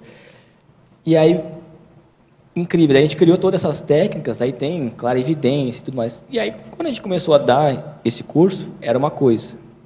Hoje, aquilo que eu estava falando da confiança do amparo em aumentar o estofo porque já sabe que o curso está em velocidade de cruzeiro, está calçado, eu me melhorei, então fica em alto nível, né? Assim, então isso é muito importante também, a gente começar a criar a regularidade, né? Oi? A regularidade.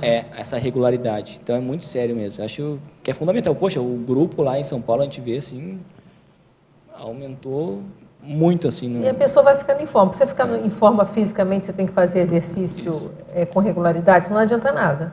Né? Quem já fez ginástica sabe. Você para um tempo, você fala, fica todo travado de novo, né? Aí mais um tempo. Agora, a pesquisa não é diferente, porque tem uma série de maneiras de olhar, de trabalhar, de perceber, de pensar.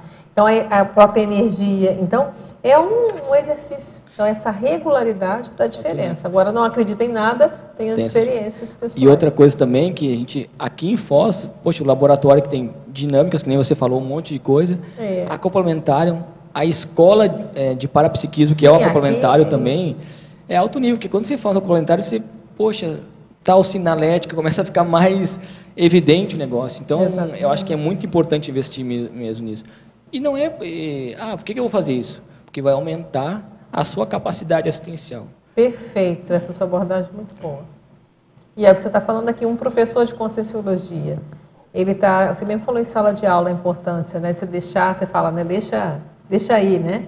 Porque se a pessoa ficar muito tensa, ela não vai conseguir interagir com os aparadores de função, ela vai travar, ela vai realmente atrapalhar. Enquanto se ela fica aberta, eles vão poder fazer esse acoplamento melhor e falar. Agora, o que ela vai treinar na dinâmica, não é isso? Vai trabalhar energia, vai soltar, vai lidar com o campo energético. Quais são as repercussões do campo energético no meu holossoma? Então, é um treino importante. E aí você começa a expandir isso. Então, por exemplo, você começa a falar no seu dia a dia. Então, eu vou começar a fazer escagem no meu dia a dia, vou trazer a consciência para a minha psicosfera, vou sentir toda aquela repercussão, trabalho a energia, está tudo certo. Começa a perceber o tipo de consciência que está, e você começa a levar a docência, a dinâmica, todo esse laboratório para o seu dia a dia. Mas esse é o objetivo. É. O objetivo é isso no dia a dia, mas para a gente chegar lá, a gente às vezes precisa dessas outras, ou melhor, vai otimizar esse processo. E cada vez mais vai mudando de patamar, vai fortalecendo. Não é, então eu já consigo, não. A dinâmica tem que continuar, É evolução, porque isso vai mudando. gente. A gente nunca tá pronto, né? Quando a gente chegar a Serenão, não vai estar pronto ainda, ainda vai andar mais. Verdade. Diga lá, mas não é? Eu queria fazer uma pergunta aqui da fatologia, na página 12, terceira linha, de baixo para cima. O ato de ultrapassar fronteiras, buscando ampliar a cosmovisiologia, imprescindível ao docente conscienciológico lúcido. Queria que você expandisse isso dentro da sua experiência. O que você acha que essas viagens, né, internacionais, elas ajudam o docente conscienciológico? Eu nunca viajei assim fisicamente para dar aula internacionalmente. Agora, aqui é uma oportunidade, porque quantos Alemanha, Argentina, um monte de outros países que tem essa interação. Sem contar os que não estão falando, né? Que não mandaram pergunta. Então isso é alto nível, você amplia essa visão. Agora, eu penso que, acho que a professora Adriana tem mais experiência com relação a essa questão da itinerância internacional, mas eu penso sim que é importante a gente se capacitar para isso cada vez mais. Se está pronto para poder viajar e ver que, se a gente vai para outro lugar aqui do país, aqui do Brasil, e você vê que é muito diferente, você aprende um monte de outras coisas, muda a sua abordagem de assistência, tem que trabalhar com a questão do acolhimento, porque o seu perfil é diferente do que daquela região, então muda muita coisa. Imagina indo para outro país, como que é essa abordagem? Até a gente foi fazer uma viagem para os Estados Unidos, eu e a Elisa, em agosto, que ela tinha um congresso lá, e aí eu falei, cara, eu preciso aprofundar muito no inglês. Aí eu voltei com aula direto no inglês, porque eu falei, não falar bem inglês limita a sua capacidade existencial. E aquilo para mim foi um choque, porque a gente se virava aqui e ali, mas não tinha realmente não entendia esse valor. Eu, puxa, então aí acho que vai mudando os paradigmas, mas eu acho que a professora Adriana tem mais experiência com relação às viagens. Não, eu vejo isso mesmo. O Brasil já é um país continental, né? Então, a gente já ir para dentro do próprio Brasil fazer itinerância, a gente já tem experiências com culturas bem diversas. A língua é a mesma, mas a cultura é diversa, não é isso? Já é importante. Quando a gente sai, eu já tive a oportunidade de dar cursos na Argentina, que foram muito bons. Dei um ECP2 na Argentina, assim, que é muito interessante. Você vai ver, tem um nível de aporte muito sério. Então, não sei se é por ser exterior, o que é, mas, sabe, tem toda uma ajuda ali, um processo. Aí você vai entrar, você tem que entrar. E outra coisa, o que foi interessante da Argentina, eu até escrevi um verbete, que é a aclimatação per etares, que foi muito baseado no processo que eu vivenciei na Argentina também, não só, porque a aclimatação per etares é o que você faz antes de qualquer itinerância, né? Pré-etares. Antes de você ir para etares, você se vai aclimatar. Agora, o da Argentina foi mais significativo para mim, porque eu tive que fazer mais de um ano antes, porque não só tinha a questão da língua, né? Você tem que falar em espanhol, né? Você vai dar um curso em espanhol, mas de entrar na cultura, sabe? Então, foi um processo muito rico, muito rico. E tem a questão de Portugal, que também é muito interessante. Eu tive a oportunidade em 95 de ficar lá implantando a unidade do IPC, foi a primeira, né? Que começou lá em 95. E depois, agora, né, a CIP está lá trabalhando. Então, a gente vê que tem uma coisa muito rica. Mas eu acho que o negócio é itinerância, sabe? E essa questão da aclimatação pré-etares. Entrar na cultura, não só, por exemplo, no exterior, mas aqui no Brasil. Se eu vou dar um curso em Salvador, eu tenho que entrar no clima, entender como é que é isso, como é que é a vivência lá. Se eu vou dar um curso em Campo Grande, se eu vou dar um curso em Manaus, se eu vou dar um curso... ainda mais em locais mais distantes da minha vivência, de onde eu já morei e vivencio, também eu acho que essa aclimatação é que vai dar diferença. Porque você é afinidade com o holopensene, afinidade com os amparadores, e entender como é que o povo pensa. E o Brasil, como é muito grande, também permite isso, né? Você concorda? Até eu estava pensando, quando eu morava no Rio Grande do Sul, a gente ia itinerar em Charqueadas, que é uma cidade que tem, se não me engano, 32 mil habitantes, pequena. Só que essa cidade tem mais de 8 presídios. Então, o Holo Pensene da cidade é de alto nível para você trabalhar com essa questão da pacificação, tem toda uma demanda. Então, assim, é do lado, para o pessoal que é de Porto Alegre, a gente viu pergunta de Porto Alegre. Seria do lado, mas não é. É do lado, mas é diverso. É assim, sei lá, dá 1 hora, 2 horas de viagem. E tem muita gente, não vou, porque eu não quero sair da minha zona de conforto. Poxa, então tem muitas oportunidades, né, para a gente expandir. E a gente vai naquele ciclo, então, ciclo jejunista e veteranista. Então, eu estou aqui no meu estado, na minha cidade, então já estou dando aula. Aí vai para o estado, legal, já estou indo para o Brasil, aí daqui a pouco está indo internacional. E vai criando esse ciclo. Tem muito local para ir, né? Mas eu acho que nesse caso, até pelo menos foi como eu entendi, o ato de ultrapassar fronteiras, seja na condição docente ou não. Né? Eu acho que mesmo quando a gente faz viagens internacionais, a gente já tem essa expansão. É verdade. O voluntariado. Qualquer condição, mesmo se, né, você vai a trabalho, a passeio, a gente está numa cultura diferente da nossa, bastante diferente, por exemplo, a China, ou mesmo Portugal, se a gente vai a Portugal, é tão parecido que a gente já começa a pensar de onde é que a gente veio, das nossas coisas. Está perdendo o sotaque já. Já estou. É a brasileira mais portuguesa, né? Porque ela é brasileira com sotaque de Portugal, mas já está subindo. Mas quando a gente viaja, a gente amplia, né? Olha essa pessoa, como é que ela pensa, essa cultura, né? Verdade. E ajuda muito no processo da acho que em cima do lance. Né? É só a gente ver o pessoal da África, né? O trabalho que estão fazendo na África. E falamos da África, né? Conversar. Para ver como é bem mais amplo do que a nossa visão tem no dia a dia. Você vê que já tem coisas escritas, experiências escritas, então é interessante. E tudo entra que você falou na docência 24 horas, né? É bacana. Muito bom. Então agradecemos ao verbetógrafo, aos tertulianos, aos teletertulianos, aos paratertulianos. E amanhã estamos aqui de volta todos com o verbete com sessão duplista, tá bom? Então, até amanhã. E os nossos comerciais, então, tá bom? As pontuações da tertúlia de hoje são 23 assinaturas no livro de presença, 14 perguntas presenciais e 15 perguntas online. Para amanhã, teremos o verbete com sessão duplista, da especialidade duplologia. O verbetógrafo é o professor Gabriel Lara. Agradecemos a presença de todos, desejamos uma boa tarde e até amanhã.